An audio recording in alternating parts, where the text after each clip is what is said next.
Thank you for joining us for today's webinar. This is a NATE class on zoning. So like I said, we're going to be talking about zoning. So we're going to cover some basics, then we're going to get into some more detail, and then talk about AprilAire products for zoning a home. Let's go ahead and get jumped in here. So what is zone comfort control? So a typical home has one HVAC system and therefore one thermostat. Wherever that thermostat is located, that's where we're going to be controlling the temperature to. If you have a two-story home, typically bedrooms are on the second floor, kitchen, living room are on the first floor. This means that the thermostat is usually on the first floor in the living room, and so the bedrooms upstairs are not going to necessarily be a comfortable temperature. Warm air rises, usually they're going to be warmer than you like in the summertime. Oftentimes they're cooler than you would like in the wintertime. Your option has historically been just to artificially adjust the set point of the thermostat to make those bedrooms comfortable in the evening. A better way to do that is to zone that one HVAC system by adding a second, a third, or maybe even more thermostats to that one HVAC system. Obviously, that's going to take some additional hardware, some additional logic to make that work. Those are the components we're going to talk about when we get into zoning.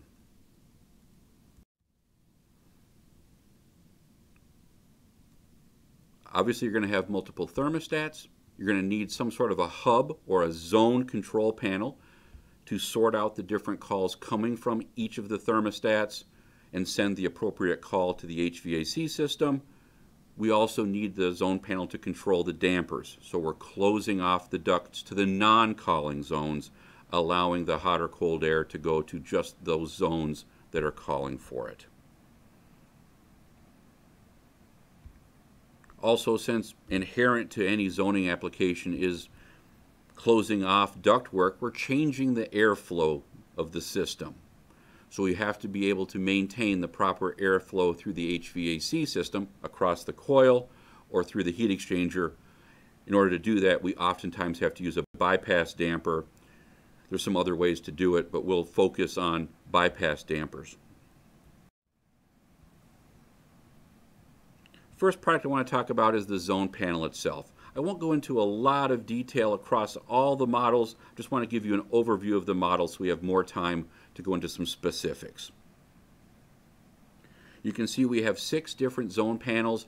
The idea here is to give you the features you're looking for at a price point that's competitive. So we start off with a 6202. It's a 2-zone single-stage heat-cool zone panel. 6203, single-stage heat-cool, but up to 3 zones. Same thing with the 6300 series, 6302, 6303. Those are 2-zone or 3-zone single-stage heat pump. By single-stage heat pump, we mean 1-stage compressor, 1 stage of auxiliary heat. So it's really 2 heat, 1 cool.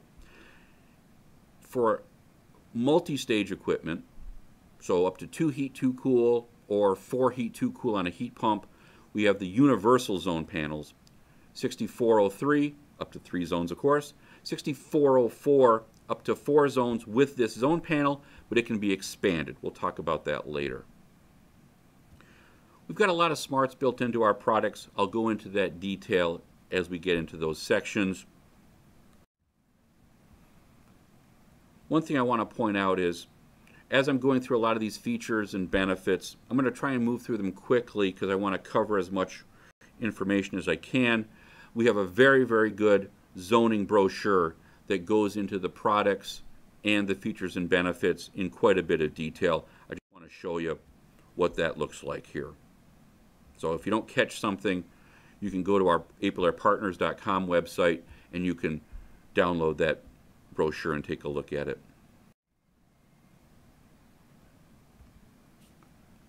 Here you see our current zone panel. On the right is with the cover on the left is with the cover off. If you're familiar with our 2-piece IAQ thermostats, you'll notice the overall design is similar to that.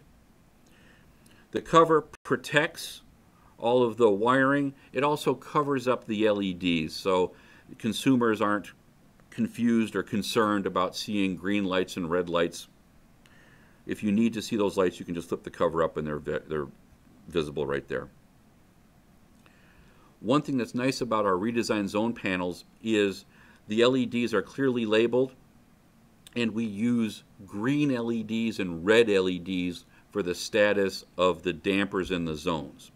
If you see a green LED for a zone, that means those dampers are open. If you see a red LED for that zone, that means those dampers are closed. So if you saw a cooling call, LED lit up, and you saw zone 1 with green LED, the other zones with red LED, you knew that that zone 1 was the one making the call. Let's take a look in a little bit more detail here. Now we're going to differentiate between the 4 single stage zone panels and the 2 universal zone panels. You can see the single stage zone panels are a simpler layout. There's no 4-button navigations and there's no 2-line LCD. The universal zone panel has that, so that's how you get into all the menus to do all the flexible setup. As I said before, all of the circuitry is covered. This is important so you don't accidentally damage something. It also gives you a much cleaner aesthetic. It's a lot less confusing and, quite honestly, a lot less imposing to someone who's installing this for maybe the first time. The labels are all organized and they're color-coded, so it's much easier to see where do I wire in my Zone 1 thermostat, where do I wire in my power, etc., etc., etc. You may also notice we've changed over from screw-head terminals to push-down terminals. This is really nice in a zone panel because you have so many wires to do. This really speeds up the process. The case of the zone panel offers quite a bit of flexibility in terms of running the wires. There are openings on the sides and the top and bottom to allow you to feed wires in. There's also holes to allow you to feed wires in through the back to give you maximum flexibility. Again, you're going to have a lot of wires. This makes it easy to organize that layout. We also have multiple mounting options. You see there's 6 screw openings around the perimeter of the zone panel. I would use the 2 center ones, so the one at the 12 o'clock and the 6 o'clock position, to mount it to, let's say, a board. And I'd use the 4 in the corners to mount it to drywall, just as an example. Because you're dealing with a lot of thermostats, you're going to have minimum on times and minimum off times, as well as that built into the zone panel. To speed that process up, you can speed up the zone panel's clock. We can't do anything to the thermostats, but we can speed up the zone panel's clock by pressing and holding the time delay override button. That speeds up the minimum on times of the zone panel, minimum off times, changeover, anything like that. Purge, anything that has a time component to it, you can speed through that more quickly. Every zone panel includes a discharge air temperature sensor that goes in the supply. Again, because an inherent thing to zoning is we're changing the airflow, we want to make sure if the air starts to get too cold on a cooling call or too hot on a heating call, we can address that before we go off on high limit on a furnace or before we freeze the coil.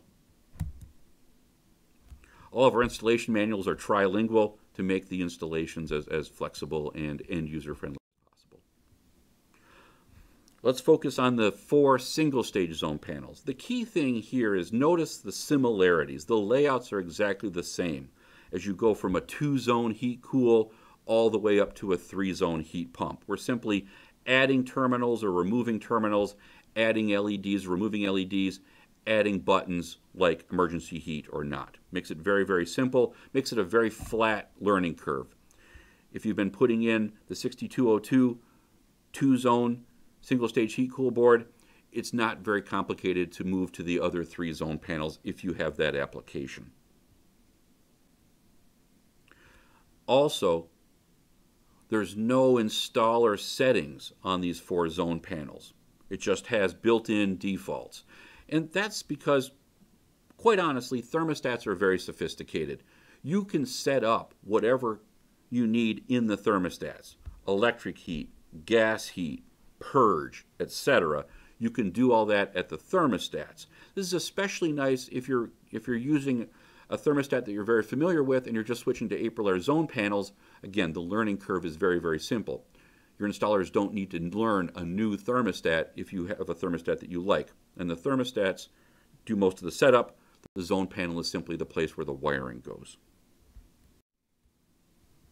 The universals, because we do have the LCD screens and the 4-button navigation, we can add in a lot of very cool customization, a lot of menus, a lot of installer options without adding a lot of complexity. And we'll go through those menus just to show you it's a very straightforward conversation that you're going to have.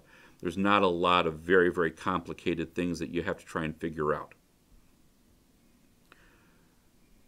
So instead of dip switches, you've simply got a menu-driven system.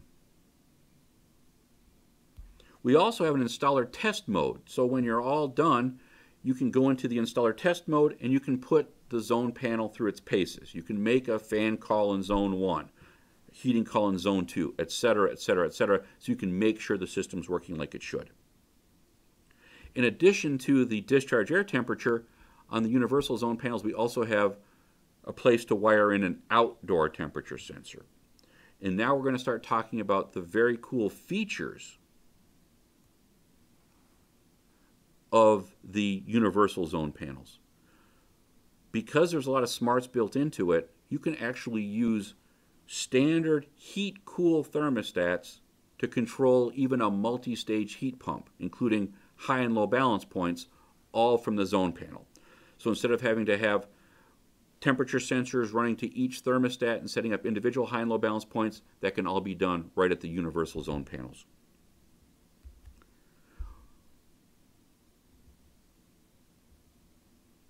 I had mentioned before about the expandability. The 6403 is not expandable. The 6404 is expandable. You have 4 zones on the zone panel. By using an expansion panel part number 6401, you can add 2 zones for each of those zone panels. So 6404 plus 1 6401 gives you a 5th and a 6th zone. Add in another 6401, that gives you a 7th and an 8th, etc., up to 12 zones. Certainly wouldn't recommend 12 zones on a residential application. The fewer the zones, the better in a residential application. 2's nice, 3's good, but you might have a commercial installation where you need to do that or want to do that. I'm not going to spend a lot of time on the wiring. I just want to show you here that we're using the exact same terminal nomenclature that you're used to with any thermostat, RC, WYG, etc. Nothing new here. One thing I want to point out, though, is you'll see we have an RH and an RC. This allows you the flexibility. If you have a single transformer system, you would simply jumper those two together. So if you have one transformer that's for your heating and cooling equipment, jumper those two together.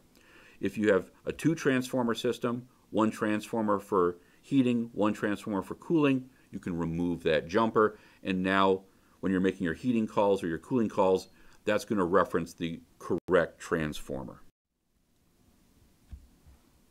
Again, the wiring is no different. You're going to wire up your thermostats and your HVAC equipment the same way you would do even if you weren't zoning it. So I'm just going to click through these so we have more time to talk about the menus of the universal zone panels. So these are the 2 universals, 6404, 6403. Let's just go through them. This is the whole menu structure. I just have this here so you can see how it's laid out. We're going to go through it slowly. You're going to understand exactly what you're doing. So first things we're going to do is we're going to press and hold the forward and back buttons together for 7 seconds. That's going to get us into the installer setup. So we'll get that on the screen, and then it quickly switches over to the actual setup menu screen.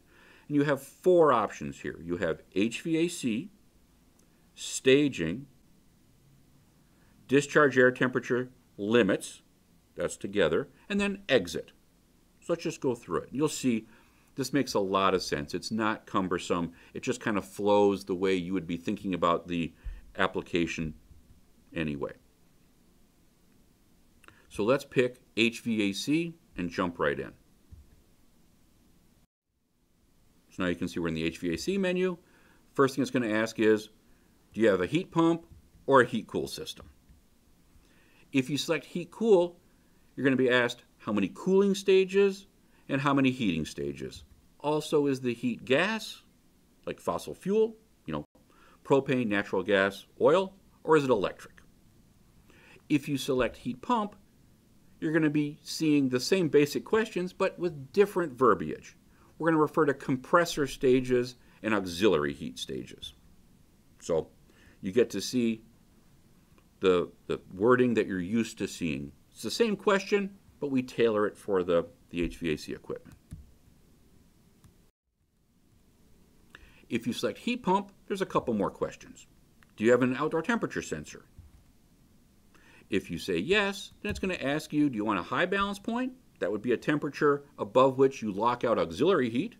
Do you want a low balance point? That'd be an outside temperature below which you lock out the compressor.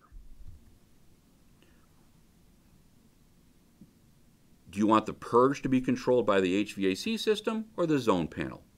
Most HVAC systems have a built-in purge, but we give you that option because we get these installed on a wide variety of equipment.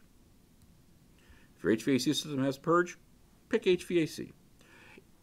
If you pick zone panel, it's going to say, okay, how many minutes of purge time do you want? And the way this works is pretty straightforward. If fan control and purge is set to zone panel, then we're going to keep the blower running at the end of the call, and we're going to leave the dampers in whatever position they were in at the end of the call. The length of time we let that happen is based on the purge time you selected. If you pick fan control for HVAC, then we're going to drop the blower out because we know the HVAC is going to run the blower, and we're just going to keep those dampers in the position they were in when the call ended so you can purge that air out to the zones that we're calling. Simple as that. Then it's going to ask you, what kind of thermostats are you using? Are you using heat pump or heat-cool thermostats? And this is because you may be controlling a heat pump, but you may choose to use heat-cool thermostats. Like I said before, the universal zone panels are smart enough to figure that out. So that gets us back to the menu screen. We just did HVAC. Let's do staging. We have three options for staging. If you've got multi-stage equipment, this is nice because you can tailor the operation of the HVAC equipment in three different ways. The simplest one is staging based on thermostat. If you pick T-stat, then the zone panel is simply going to do what the thermostats tell it. As soon as one of the zone's thermostats calls for second stage cooling, let's say, then all the zones get second stage cooling. Very simple, very straightforward. It allows you to set things like differential and stage rate and progressive recovery, all those things at the thermostat. The other two options use some of the smarts built into the zone panel since it sees the calls coming in from all the thermostats. If you pick time, then the zone panel is simply going to stage up to second stage based on how long the call runs for. So, for example, if you say I want to stage to second stage after 30 minutes, as soon as any thermostat calls for cooling for 30 minutes, let's say, or heating for 30 minutes, the zone panel would stage to second stage. As simple as that. If you're controlling a heat pump, it's also going to ask you, how long do you want to wait before I stage to auxiliary heat? So again, you're using some of the smarts built into the zone panel as opposed to the thermostat. So if you pick time for staging, it doesn't matter if the thermostats call for second stage. You wouldn't get second stage until that amount of time that you selected had elapsed. And then finally, we have staging based on zones.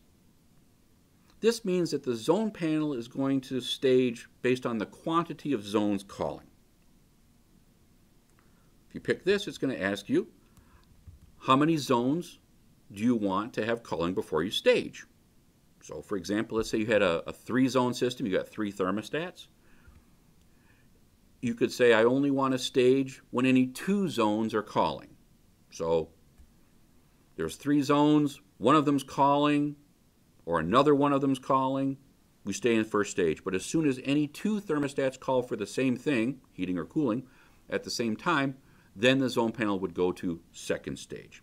And this makes a lot of sense if you think about it. So the difference between first stage and second stage is really two things. It's the amount of BTUs of heating or cooling capacity. The more zones that are calling, the more dampers that are open, the more areas of the home require heating and cooling, so it makes sense to provide additional heating and cooling. Also, the more zones that are calling, the more ducts are open, because when you go from first stage to second stage, you're typically going to be running a higher fan speed, higher CFM. So now you've got more ducts open to receive that air. So again, it makes sense. It really ties it in together with the zoning. You have an additional option. You don't need to do this. Many times you won't, but you have this as an option. Beyond just saying I want to stage whenever any 2 or 3 zones are calling, whatever you pick, you can, beyond that, if you wish to, you can add a relative weight, W-E-I-G-H-T, relative weight to each zone. So for example, let's say it's a 3-zone house, and one of the zones is the master bedroom suite, and the consumer thinks it's very, very important that that master bedroom suite be the temperature that they want it to be as soon as it can achieve that.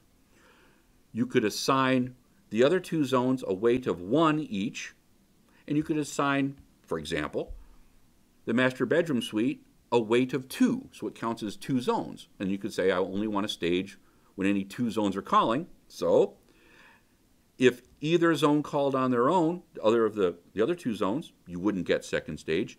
They would have to call together to get second stage. But as soon as the master bedroom suite called on itself, by itself, that would equal 2 zones, you would immediately go to second stage. It's a very nice feature, especially in a situation where you've got several zones. Maybe you have one very large zone relative to the other 2. Maybe you only want to go into second stage when that zone calls. It gives you quite a bit of flexibility. Again, not going to use it on every job, but it's there as a problem solver. And you can always call our tech support group. They'll be happy to walk you through, the logic of that, the advantages of that. Then that takes us right back to the setup screen. The next thing to do is the discharge air temperature limits, the DAT limits. Simple question. Do you have one installed? Remember, we included one with it. There's no reason not to use it. We hope you use it. If you do, select yes. If you say yes, then it's going to say, what do you want as your low temperature limit? How cold do you want the supply temperature to get before we drop that call out or do something?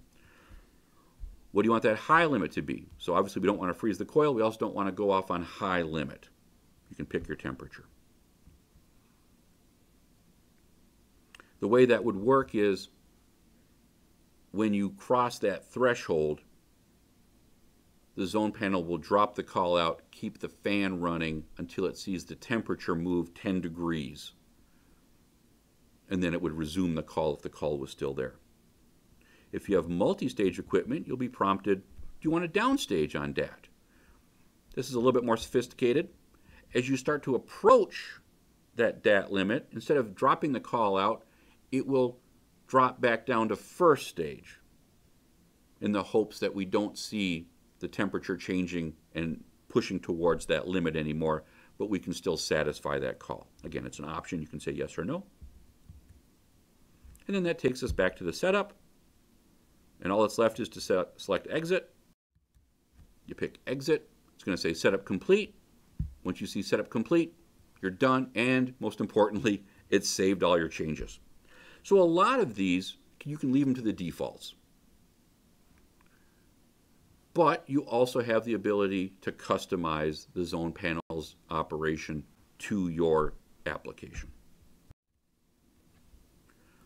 Another nice feature of our zone panel is the checkout. So this is another menu button combination where you can actually step through all of the different relays, basically. It can close zone dampers and make a first stage heating call for zone 1, etc., etc., etc., so you can make sure everything's working like it should.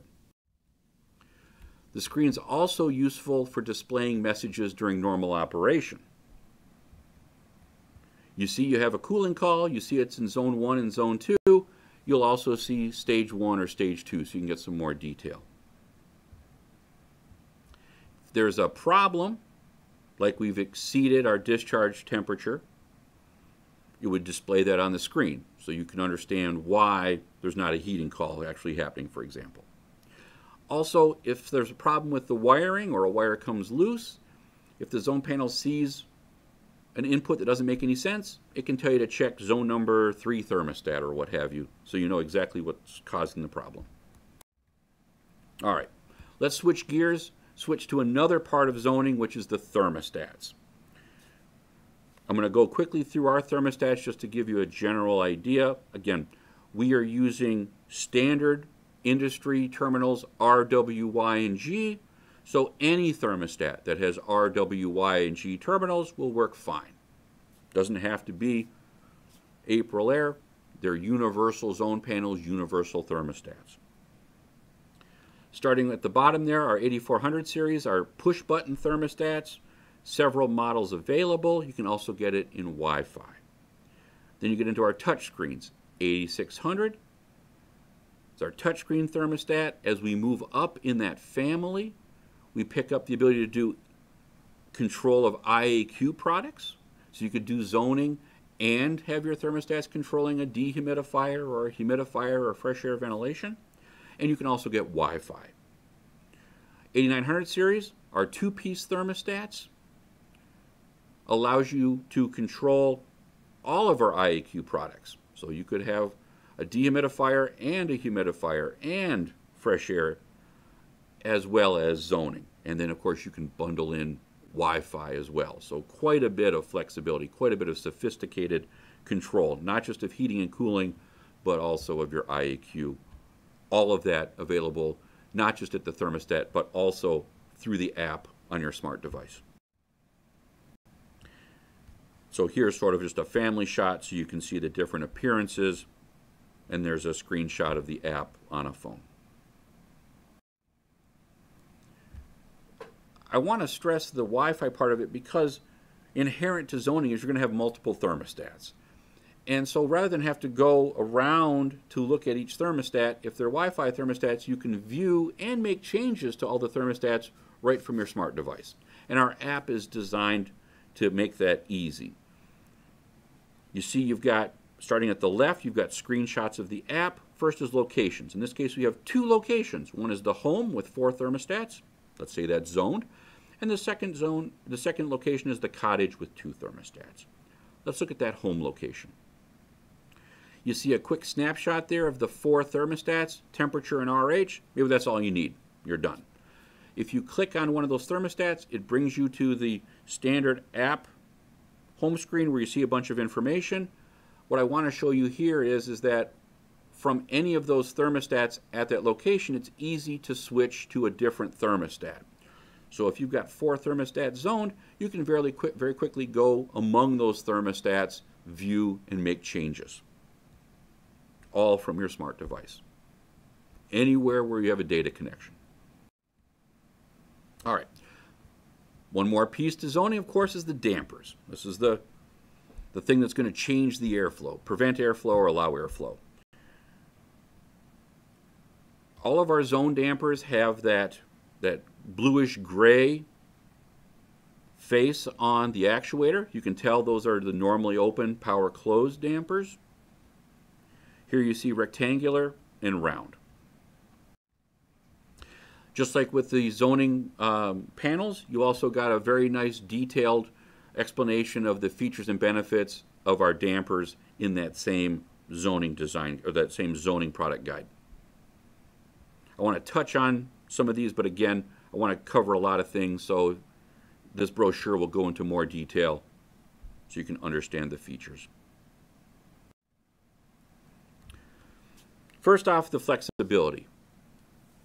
We've got a lot of sizes of dampers, rectangular and round, bottom mount and side mount. On the rectangulars, we go from 8 by 8 all the way up to 30 by 30 inches. So very, very large dampers if you had that need. Lots of different round dampers as well. The nomenclature of side mount and bottom mount can be confusing. Just think about the application. Side mount, we're going to have the motor on the short dimension. Bottom mount, we're going to have the motor on the longer dimension. And that just refers to how you're going to slide that rectangular damper into the ductwork. Let's talk about some features. Most of our dampers are two-wire dampers. Two-wire dampers make the installation very simple. There's no polarity. It's 24 volts. They're 24 volts, normally open, so you apply power, the damper's closed. You take power away, they open. Not only is that simple, but it's a great safety feature. If a wire nut comes loose, you don't have power to the damper, it's open. You're going to get conditioned air to that zone. It might get warmer in the winter or cooler in the summer, but that's a lot better than freezing the pipes. We've made some design changes to the actuator, just the geometries of it, reduce the amount of torque that's needed to be applied on startup. Of course, anything like that's going to help improve product life. When we went to this actuator redesign, we did a tremendous amount of testing. We tested different materials. When we found some FlexLink materials that we liked, we tested those with a weight to simulate an inch of static and just had them cycle. Open, close, open, close. We whittled down the different materials until we had just a couple. Then we put those in a hot box where we were able to heat that hot box up to 140 degrees ambient and just keep cycling them. Tens of thousands of cycles. And 140 degrees ambient, the motor is going to be a lot hotter than that, about 170. And that's right by where the FlexLink is. So it was performing at far greater temperature than you're going to see in an attic. And certainly you don't get attic temperatures of 170 degrees 24 hours a day, 7 days a week. You just don't. So if it can survive that, it can survive anything. We also wanted to make sure the dampers arrived functional. So we beefed up the product design and the packaging. So now you can ship them onesie, twosie. You can even overnight them, and they're going to arrive functional perfectly fine. In order to do that, it has to pass the ISTA 1A drop test. And if you've ever seen that test, you're taking the box, the shipping box, and you're literally dropping on every corner and every edge. So it has to survive no matter where it gets dropped. We've made some improvements to the design itself in terms of the motor cover staying on. You have a tab you have to depress to take the motor cover off, and the orange indicator knob that you can see there that indicates the damper position, open or closed, is held on with the screw so it will not fall off either. If you ever get one of these dampers in your hands, you're going to notice that there's a little bit of play between the actuator and the damper frame. That's intentional. We refer to it as floating. Because that actuator can float, if your duct isn't perfectly oval, and so when you ram that round damper, isn't perfectly round rather, and you ram that round damper into it, if you slightly ovalize it, because the actuator is floating, a slight amount of ovalizing isn't going to bind up the actuator. Obviously, if it's very ovalized, you're going to trap the blade, so it's not going to make any difference. But the same thing's true for rectangular dampers. Lots and lots of duct out there isn't truly rectangular. You know, it's like a parallelogram. And so if you ram the damper into that and screw it down, you can force it to be slightly racked. Our dampers can handle that. They're not going to bind up. They're going to be able to still open and close just fine. We changed the shaft from a round shaft to hexagonal. Hexagonal obviously gives you a flat surface to mount the blades onto, so the blades are going to stay firmly affixed. And like all of our products, AprilAire gives you a 5-year warranty. Let's focus in on the round dampers. A lot of these round dampers are going to go into unconditioned spaces, so they're going to have insulated flex duct slid over them. The actuator has some raised areas so that you can snug that insulated flex duct around the actuator. So you're still insulating the damper shell so you don't get condensation, and you can securely fasten that around the actuator so it still has the ability to dissipate heat, but you can insulate the shell itself. Round dampers can get installed in any direction, so we've got a damper indicator both the front and the back, so it's much easier to be able to see at a distance if the damper is open or closed, so you can troubleshoot it that way. As I mentioned before, one of the biggest challenges with zoning is ensuring you have proper airflow.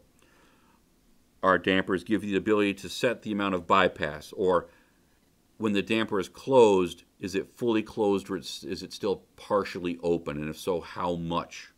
That allows you to bypass a little bit of air to the non-culling zones. Not enough to change the temperature in those non-culling zones, but enough to bleed off some of that air, help you address that static pressure concern. The dampers ship set to completely close. That's what our contractors said they want us to do. We're happy to accommodate them, but you can simply loosen that knurled thumb screw and you can adjust it to as much bypass as you want.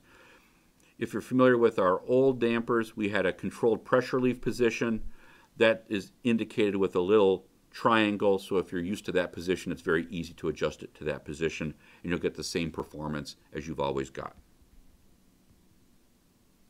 Conceptually, this strategy makes the amount of bypass infinitely adjustable, so you could tweak each damper, each zone differently to achieve whatever your goals are in terms of pressure bypass while still not affecting the temperature or getting unpleasant airflow noise. The key difference here is all of the moving parts are in that actuator. So if the damper starts working, you don't have to diagnose it. You don't need to replace the motor. You don't need to take it apart and say, oh, it's this little plastic widget that needs to be replaced. No, don't do that.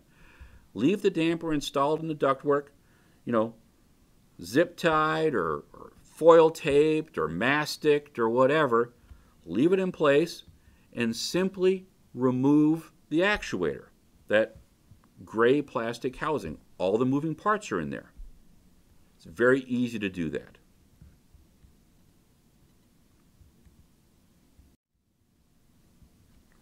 All of our zoning dampers, the 2-wire normally open power closed, all share the same actuator. 6998 is the part number. If it has that actuator on it, that's the part number you need. Couldn't be simpler. Swapping it out, it's actually going to take longer to describe it than it does to do it. We've zoomed in on the actuator. You can see the orange knob there and the screw. You simply have to loosen that screw. You just back it out quite a bit. You don't even have to take it out all the way. Now you can remove that orange indicator knob. And now in the upper right-hand corner there you see a picture of that hexagonal shaft with the orange indicator knob missing. Now we can take off our wire nuts to the yellow wires, slide the actuator off. Once you do that, you've removed the motor and the spring, so there's nothing holding that damper blade in place, so it's going to flop over because of gravity. We've got a little teardrop damper position indicator right next to the shell, so you can see if it moves, and before you put the new actuator on and get it in the wrong position, you can simply turn that shaft so that now the blade is in the correct position. So you can slide that actuator back on, and now it's open when you think it's open, closed when you think it's closed. You'll also see there's a hole there, but underneath it, that's an opening to secure the anti-rotation pin. On the back of the actuator, there's a foam gasket, so you're not going to get any air leakage there. That allows us to, when the motor turns, we're going to turn the blade of the damper, not just spin the actuator. You have to have that. Again, we're going to seal it off so it's not an issue. So you got the new actuator on. It's just a process of reversing the steps. Put the orange indicator back on, tighten the screw down, reattach your yellow wires to your 24-volt power, and you're done. It's very, very quick, very, very simple, just like I outlined. The key here is you're not taking the thing apart. So you don't have springs springing off. You don't have little plastic hubs and things that are rolling away. All of it's contained in that actuator. Quick, simple. We've also redesigned our barometric damper.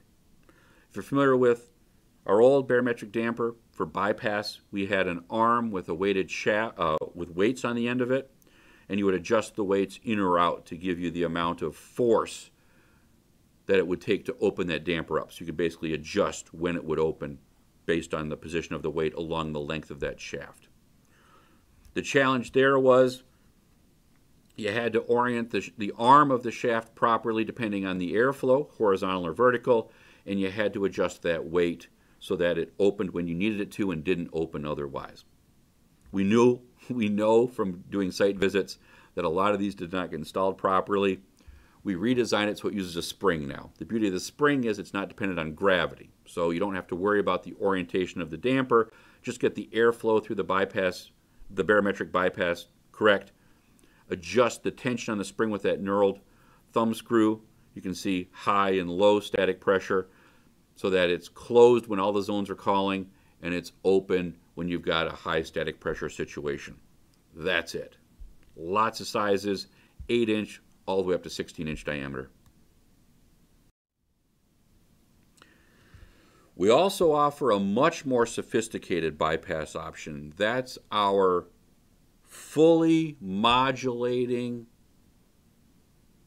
static pressure damper. This has a pressure sensor with a tube that goes into the ductwork.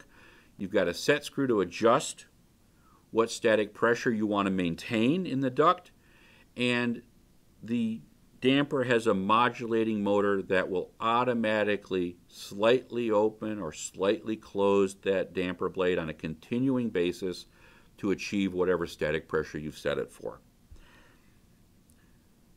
You can see you've got a very wide range of static pressures, 17/100ths of an inch water column all the way up to 2 inches of water column.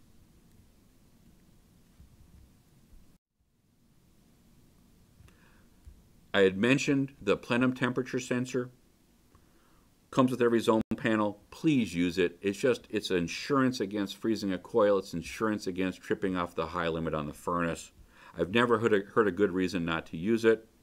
I think it's just a great, great safety to put in.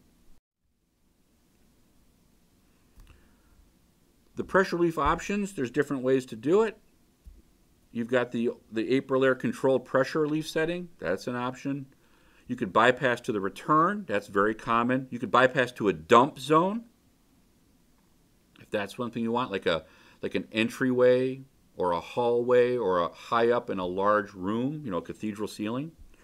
Or you don't see this too much anymore, but you could certainly oversize all of the ducts.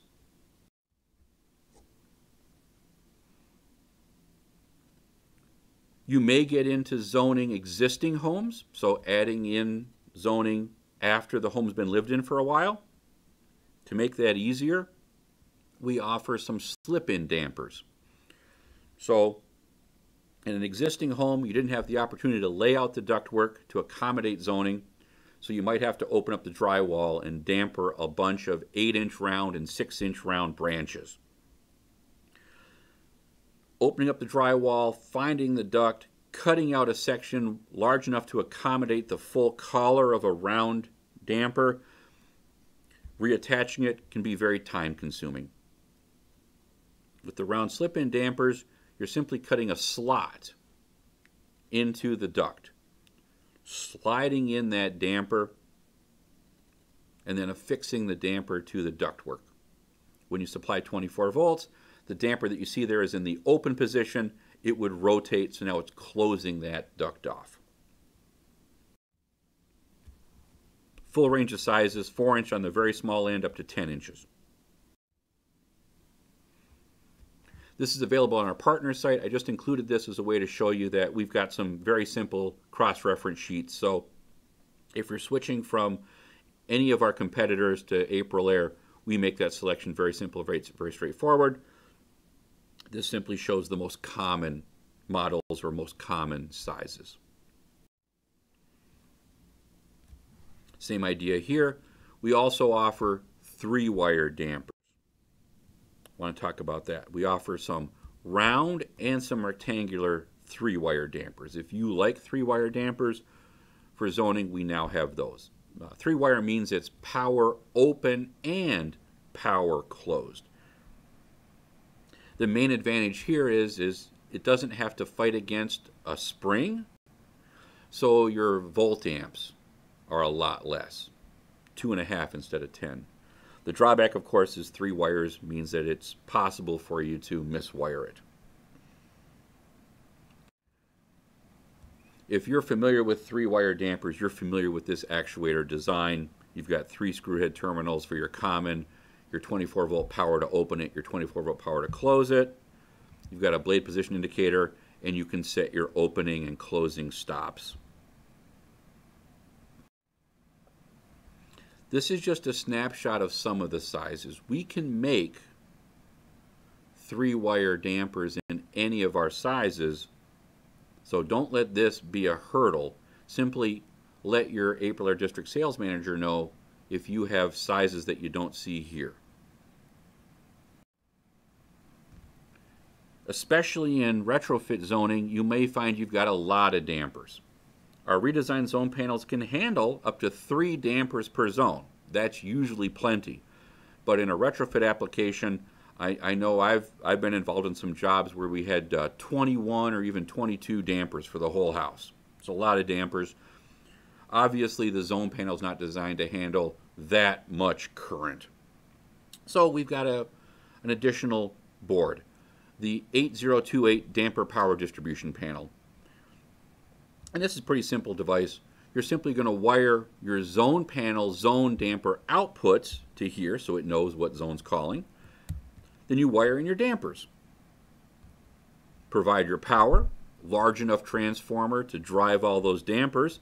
This board is designed to handle up to 20 dampers. So it could be up to 10 dampers in each of 2 zones or up to 20 dampers in 1 zone. It's a lot of dampers. All right, I managed to cover everything I wanted to. I try to keep these webinars to about 50 minutes. We've done that. If you have any questions at all, please call our tech support group. They're an excellent group of people. They've all installed our products. They've got hands-on experience. So if you call in with, you're looking for help selecting a product or a model, you've got questions about an application or installation or setup or, of course, troubleshooting, give them a call when you're on site and they'll make sure that you're up and running. We strive, we can't promise it, but we strive for one-call resolution, meaning if you call in when you're on site, we'll do our best to either get the product up and running or we'll do our best to identify what part has failed so that you can go back to your distributor, get the correct part. We also have a contractor-only website, AprilAirePartners.com. Spec sheets, installation manuals, marketing information. If you do co-op, there's our Partners in Comfort program there. We've got lots of installation videos, and this is also where we put our recorded webinars like this one. AprilAirePartners.com. If you've never been there, it's worth checking out. There's a lot of very good information there. Thank you very much for your time. I really appreciate it. Enjoy the rest of your day.